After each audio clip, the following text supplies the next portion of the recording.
She was this gun-toting, whiskey-drinking broad. The super epic fucking broad. She was a pioneer in the industry. She's also so famous and so controversial. So controversial. So she's kind of a big fucking deal. Her story is so incredible. She belongs on this podcast because she's a broad you should know. Hello and welcome to Broads You Should Know, the podcast about amazing and noteworthy women from history. I am your host, Sarah Gorski, and I am here today with another amazing new broad for you named Sarah Biffin. Now, not only does Sarah share my namesake, but she has the H on it. She is also a painter broad. We have only covered a couple of painter broads on the history of this podcast. Of course, we've covered Frida Kahlo. Our wall art here, if you're watching on YouTube, is always Frida. Love her so much. We also covered Naye Sok, the Korean artist, and we also did an episode on Artemisia Gentileschi. She was an amazing Renaissance painter who stood toe-to-toe with the other Renaissance greats like Caravaggio. And she also incorporated a lot of righteous female, dare I say, feminist energy into her art, and especially her biblical subjects, including my personal favorite, which is Judith beheading Holofernes. And in solidarity, I'm sure that you guessed it, I'm wearing my Judith beheading Holofernes shirt. Check it out on YouTube. Check it out if you are watching. Is there anything better than that shirt? I don't think so. In fact, sometimes I don't wear it to specific places because I feel like people are going to get a little too uppity and I just don't want to deal with it. But anyway, it's one of my favorites. So back to our broad, Sarah Biffin. Now, Sarah painted primarily watercolors and miniatures. And do you know what miniatures are? Because I did not. So I had to look it up. And even though technically speaking, they are small size portraits, that's actually not why they are called miniatures. Miniatures are small, finely painted portraits that are painted on vellum or a prepared card or copper or ivory, often ivory in that time period. We're talking in the 1800s, right? And the name is actually derived from the, quote, minium paint that they painted with. Minium is also known as red lead. Very safe, red lead paint, right? And that was the same paint that was used by the medieval illuminators. So all those old fancy manuscripts, those versions of the Bible, etc., with all of those grand drawings, that was done with the exact same paint. And so miniature painting was kind of an evolution of those medieval illuminations and also the medieval art of medal making. That was also super hip here in the 15th century is when we're talking about, is when that became big. And if you're asking also what the hell is medal making, I also looked that up. And that actually is pretty much exactly what it sounds like. It's etchings of scenes onto literal medals. Think of like Olympic medals, right? And in the Renaissance, people got really enamored of the old Roman coins with people's heads on them, Caesar's head, all that stuff. And they started to make their own medals. And so they would make medals to commemorate special events and things. So today it'd be like the equivalent of getting a poster from a concert you went to. Or I guess today they actually still do commemorative coins for stuff. So that art has kind of stuck around. Anyway, miniature portraits painted with that lead paint are what Sarah became most well known for. Now, Sarah is not incredibly well known today. I would be kind of surprised if you had heard of her. She's a little bit obscure. During her lifetime, she became very popular. She was painting for kings and queens and other nobles. But after her death, her name kind of faded into relative obscurity until a little more recently. In 2022, so just 2 years ago from when I'm recording this, the gallery at Philip Mould and Company did a whole exhibit on her. And that same year, around that same time, a miniature self-portrait of hers, probably her best known work, and most of her surviving work that's popular today is her self-portraits. This particular portrait of hers, it was up for auction at Sotheby's, and it had an estimate before the auction of 1,200 to 1,800 pounds is what they thought it would go for, and it ended up selling for 137 500 pounds. So that's roughly like $178,000 and 76 times its estimated value. So that's pretty incredible. So why did this miniature self-portrait make so much money at auction, despite the fact that, first of all, it was actually damaged? There's like a little crack in the corner of the ivory. And also, apparently, and I'm not an art aficionado or someone who buys fine art, but apparently 19th century art is not very popular right now. So why did this particular portrait make so much money? And it is the same reason, actually, that I brought her in as a broad today, because she was a truly remarkable woman who painted, get this, with her brush in her mouth, using her brush and her shoulder. And she was born without arms and legs. And this is the only way she could paint.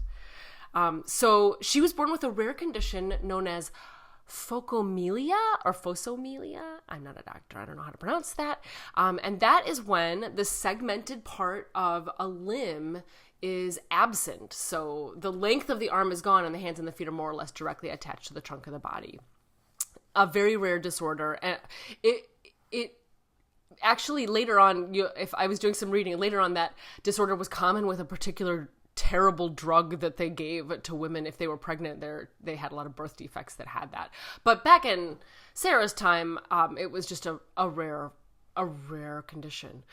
So Sarah was born. Let's go talk a little bit more about her life. Sarah Biffin was born at East Quantockhead, Somerset, on October 25th, 1784. And she was the third of 5 children of Henry Biffin, who was a farm laborer and a shoemaker, and her mother, Sarah Perkins.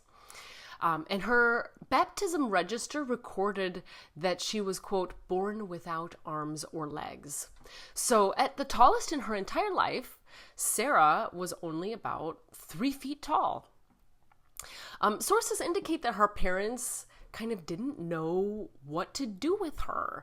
Not that they didn't love her or something like that, but they just kind of weren't sure how to handle a child with such a severe disability. So they kind of just babied her and like left her in a chair or wherever she was and served her all day long. But Sarah was kind of like, fuck this bubble baby boy type of life. I am not about that. And when her parents were not home, which was often because they were working parents, then she would get to work on her own, teaching herself how to do tasks with like her mouth and her shoulder and whatever she had, right? So at first she taught herself how to thread a needle, and then she was tying a knot. And soon enough, she was sewing her own dresses. She was only 12 years old at this point, by the way. I, with like 4 fully functional limbs, could not have sewn a dress at 12 years old. So I'm incredibly impressed with Sarah already from the get-go. And from there, Sarah wasn't finished. She wasn't content only to sew clothes. She moved on and she learned how to write. So she would put the pen in her mouth and she started writing letters to all her friends far away. And she would sew loops onto her dresses on the shoulder to hold the writing implements, and later, of course, her paintbrushes. If you see her self-portraits, often you can see like the little loops on her shoulder where her implements were held. And she became really damn functional. So much so that at the age of 14, she catches the eye of this traveling salesman named Emmanuel Dukes, who, in addition to running a sideshow, aka like a circus type situation, he also apparently had a background in art, which is important in a second. So Emmanuel basically offers Sarah room and board and a salary if she joins up with his sideshow, and she accepts. Now, some of the sources I was reading say that her parents, quote, apprenticed her to Emmanuel Dukes. More sources made it sound like it was her decision. So I'm going to go with that for the general narrative here.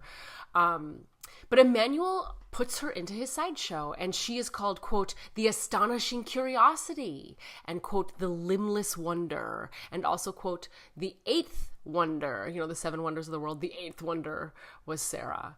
And there was apparently at some point a big poster, and it had a portrait of her as like a limbless mermaid, the eighth wonder. Like, it's like so cringe today. I don't know what else to do other than cringe about it. I don't even have another comment. But onlookers were charged upwards of 2 shillings to watch Sarah sew and write and cut out portraits using her mouth and her shoulder. And in exchange for this display, Sarah received £5 a year, which with inflation today, that would be about 746 British pounds, or just under $1,000 for the year. And of course, she also was given room and board, and she was apparently treated like a member of Emmanuel's family. So by all her reports, she was treated well by them. But because I care about all of these such things, I want to do the math really quick. So people were charged 2 shillings to watch Sarah. And there are 20 shillings in a pound. So say even like one person a day paid to watch her for a whole year, that would be 730 shillings or 36 and a half British pounds. And Sarah per year got £5. So Emmanuel was definitely making a killing off of her, even if he did treat her well, right? And he also did recognize her abilities, and he nurtured her talents. And since he had this background in art, which I mentioned earlier, he taught Sarah how to paint, and she picked it up really quickly. And she began making these miniature paintings.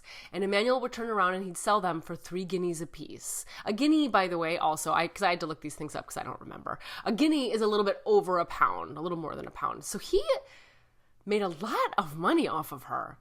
And one of the sources I read said Emmanuel promoted Sarah's appearances with 1,000 guinea bet that Sarah could sew and paint and write and use scissors all with her mouth. And you could see the news clipping actually of it, and these big words, 1,000 guinea bet. And of course Sarah could do all of that. I'm not sure that was actually a bet. I feel like it was just a marketing tactic that he put into newspapers and posters and leaflets and things like that. So sideshow advertising. But it was indeed a wonder to people that a woman with such a disability could perform all those tasks, right? And Sarah ends up traveling and performing with Emmanuel's sideshow for like 16 years. Her act is incredibly popular and makes them a ton of money. And then one day in 1808, when Sarah's about 30 years old at that point, the sideshow is at St. Bartholomew's Fair. And this guy named George Douglas, who also his title is the Earl of Morton, he sits for a portrait with her. He's like, can this chick really do as advertised? Is she really any good? And he is so blown away by the portrait that she paints of him that he shows it to George III, King George III, Mad King George, right?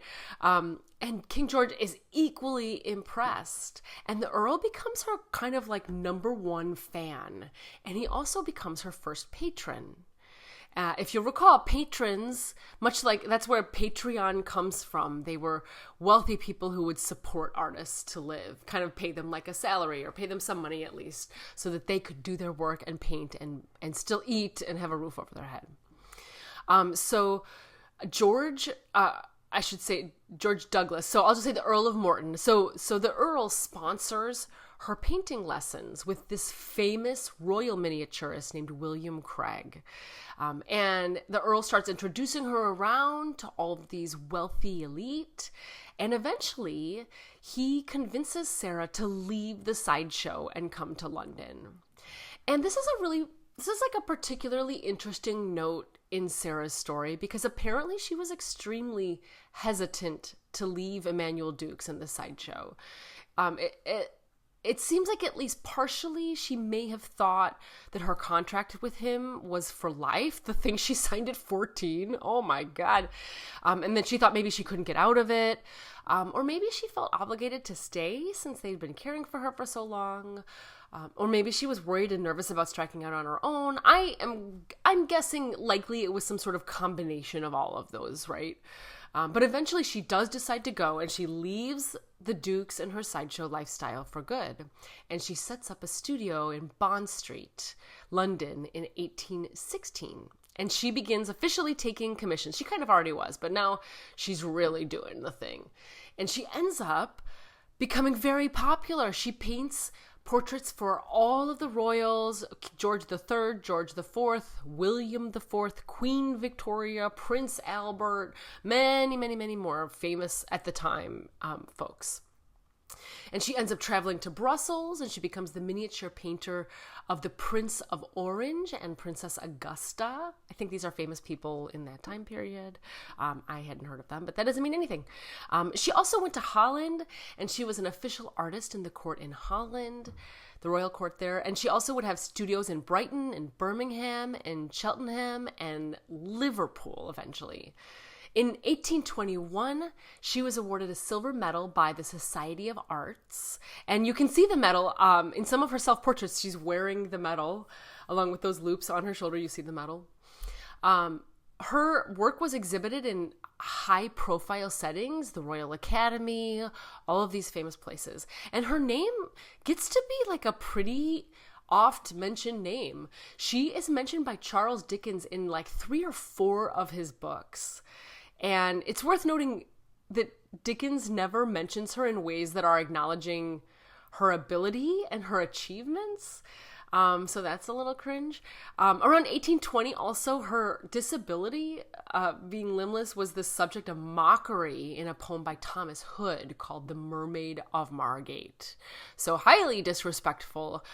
So even though she had accomplished all of this high skill of fine art painting, she still was this like oddity that people felt okay to comment about in their publications, which is disgusting. But she was doing well financially for herself, and, she was very popular. But then things start to take a turn for the worse.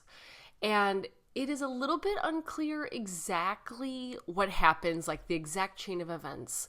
But the majority of sources think it all comes down to she marries this guy named William or Stephen Wright. I saw both William and Stephen in the sources, so obviously it's not incredibly well documented. But this guy was a banker, and their marriage was extremely short-lived. It dissolves in less than a year. Potentially they never even consummated their marriage. But a lot of sources indicate that this rat bastard, Stephen/William, runs away with Sarah's fortune that she has accumulated for herself. Sarah herself, this is another area, like gray, shady area of her history. She never corroborates the story. In fact, she's incredibly defensive of both William/Stephen and Emmanuel Dukes, even until her death. Even though it's clear both of these guys took huge advantage of her, at least financially speaking. Sarah even claimed that William/Stephen sent her 40 pounds a year as long as he could. As long as he could sounds so ridiculous. Like, who knows how long that was, right? Between you and me, my sense is that both of those relationships, both with Emmanuel Dukes and with Stephen/Williams, sound like heavily abusive relationships and behaviors. But usually I like harp on that shit. I don't really actually want to drill more heavily into it in this case, because the shit is so complicated, and abusive relationships in general are so abusive. Plus the fact that Sarah had such significant physical challenges, that made her especially vulnerable, I imagine, in a society that was paying 2 shillings to see a, quote, limbless mermaid for fun. She was definitely in a precarious position, and I'm sure being in relationships like that somehow was working for her in some kind of way. But it still sucks to read that and to know that she was taken advantage of. It makes my heart hurt, right? And then to make things worse, after this not great marriage, in 1827, 3 years after this whole marriage debacle, the Earl of Morton dies. And he was her champion patron and kind of her like marketing PR guy, right? And so it's no surprise that his death would kind of pull the rug of financial security out from under Sarah. So now she's pretty broke, and she was hustling to get back on top because she's still so talented and so skilled, right? She was teaching. She even tried going back to the festival circuit, but ultimately her commissions had kind of mostly dried up. So, and in addition to that, she also starts suffering more physically. She's getting a little bit older, and I imagine her physical condition to start with was a little more precarious than the average person. So her health wasn't great, and her eyesight begins to fail. And at one point, the Queen does award Sarah a civil list pension of £12 a year.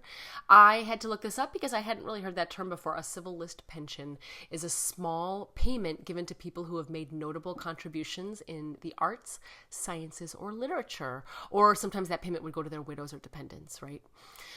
So Sarah did get that from the Queen, but that's not a huge amount to live on. And apparently Sarah moved quite a few times and lived in a number of houses with other tenants, a lot of other tenants. It's unclear whether they were like rented rooms and there just were like a lot of different tenants, or maybe it was like artist housing or something like that. I wasn't very clear on that in the sources. But finally, Sarah does get a spot of luck when a wealthy merchant named Richard Rathbone is able to rallies together some patrons to create an annuity for her in her final years. So her final years there in Liverpool were at least a little bit more comfortable than the years that had preceded it. And Sarah will end up dying October 2nd, 1850 at the age of 66. And she is buried in St. James Cemetery in Liverpool. In February 2024, BBC News reported the Museum of Somerset in Taunton had acquired a new self-portrait by the artist, and they already had a large collection of her work. A watercolor by Sarah was dated 1812. That's located now in the Wellcombe collection in the Euston Station in London, and her work also can be found at the National Portrait Gallery in London, in addition to the other new purchases I talked about at the very beginning of the episode, at the Philip Mould galleries. And that is pretty much all we know about Sarah Biffin's life. I am in awe of a woman who is able to compete in such a difficult, like, being an artist is not easy in any time period you are an artist, and you rely so heavily on all of these wealthy patrons and benefactors, especially during the Renaissance. And here's a woman who had like all the odds stacked against her, not having limbs that you could use as most people do, and here she carved out this incredible body of work. And she was worth joining the ranks of all of the broads you should know. So I hope you enjoyed her story. To learn more about Sarah Biffin, see some of her self-portraits and some of her other paintings, head on over to broadsyoushouldknow.com. While you're there, click on over to the About page and read more about me. My bio, photo, links to all my stuff, all right there. Are you following Broads You Should Know on social? We are on YouTube and Facebook and Instagram at Broads You Should Know, and Twitter at BYSK Podcast. To suggest a broad, fill out the form on our website or email us at broadsyoushouldknow@gmail.com. If you are a fan of this podcast, please, I beg you, help spread the word about us by sharing an episode with your friends and family. Or you can leave us a review on Apple Podcasts or other platforms. That really helps new listeners to find us. Broads You Should Know is produced and edited by me, Sarah Gorski, with original music by Darren Callahan.